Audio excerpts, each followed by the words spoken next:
Welcome back to A Minute with Chelsea. Do not leave right now because this is about to get insane. Not right this second, because right now I'm just having breakfast and we're going to go gently into our morning because it is technically not actually our last day in Morocco. It is the day after the last day because everyone had their farewell dinner last night. So I'm staying an extra night, which means I have a whole day today and then I have to get up at like 4 a.m. and go to the airport. So I'm going to start the morning with breakfast upstairs on the terrace, and this is our little breakfast buffet. Now, most people don't fly out until this afternoon at some point, so most of us are here having breakfast and having one last goodbye session, of course. But before I can do that, I noticed these little birds were kind of stuck in here. They can get out, but like they are too stupid to get out, so I gave them some croissant. Then I went around all the glass windows and I tried to push a bunch of them open and open a bunch of the doors. And a guy who worked at the hotel was like, "Ma'am, this is the door. Here's how you leave." And I was like, oh God, he thinks I'm an idiot. And how do I explain? I'm just trying to open these doors for the birds because like it's an open air terrace. But he was like, "No, ma'am, that's a window." And I was like, okay, well, he thinks I'm an idiot. So I just said, "Oh, thank you."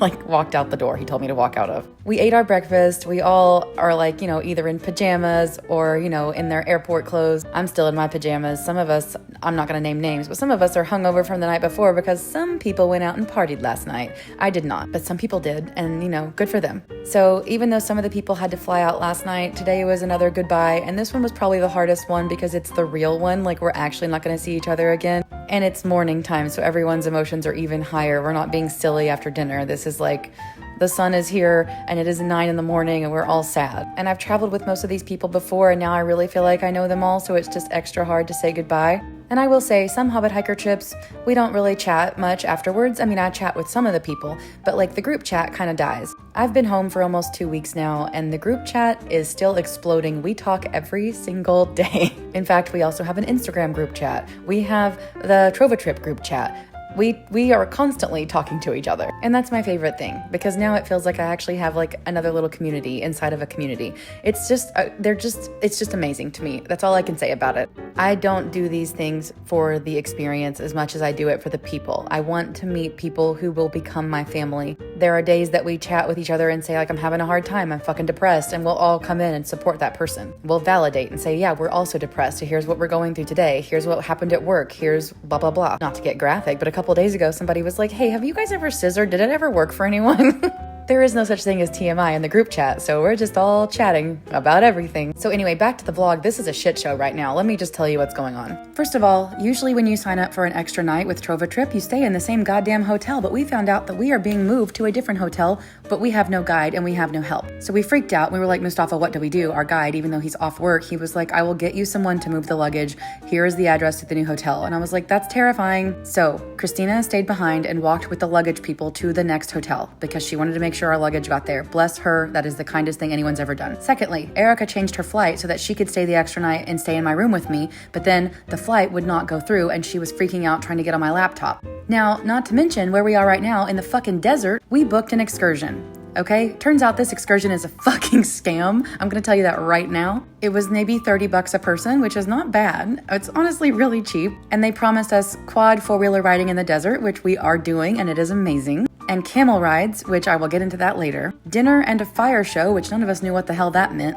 But in order to get there, we had to meet someone in the middle of the Medina, and we could not find the bus, and Erica and I were late because we were trying to get the flight to work on the laptop, so we're running through the Medina with a guy from the hotel who's offered to take us. Thank God for that man. We're sweating through our underwear, but we finally made it to the middle of the desert. It was about a 45-minute bus ride with a bunch of strangers, but we did make it. We met up with our friends, Skylar, Kat, and Haley, and we got to get on the 4-wheelers together. And now you're caught up, and so are my friends who just rear-ended us on the fucking 4-wheeler. That lasted about maybe 30 minutes, and we were covered in dust afterwards. I mean, disgusting. I'm gonna go ahead and let you know, we had to meet the bus by about 1 p.m. We got to the desert maybe 2:30, 3 o'clock p.m. So we're here for a long time. We did not realize just how long we would be out here. After we did the 4-wheelers, they blew us off. Why can't I remember? The leaf blower. I can never remember that fucking word. They blew us off with leaf blowers. It was great. It actually was super effective, and I felt less gross afterwards. So, activity 1, quad riding in the desert. Check. We did it. It was great. I loved it. I brought my 360 camera. I did not drive because I was like, no, you can drive. I grew up in the country driving these things all the time. I don't care. Now, not every part of this was a scam, and scam might not even be the right word. It might be a little harsh, but I will say maybe false advertising is the right word. They said we would do 30 minutes of this, 30 minutes of camel, and then there would be dinner and a fire show. This is me. I bought a $10 little scarf to put on my head so that I wouldn't be covered in dirt anymore because it was very, very windy and dusty. But I was getting concerned about the camels because they did not look very happy. They looked upset, and they had been out there all day, and they're tied together, like their faces are tied to each other's back flank. And to be honest, that's why I didn't sign up for the itinerary with camels in the first place, because I was worried it would not be a good experience. I will explain more in part 2.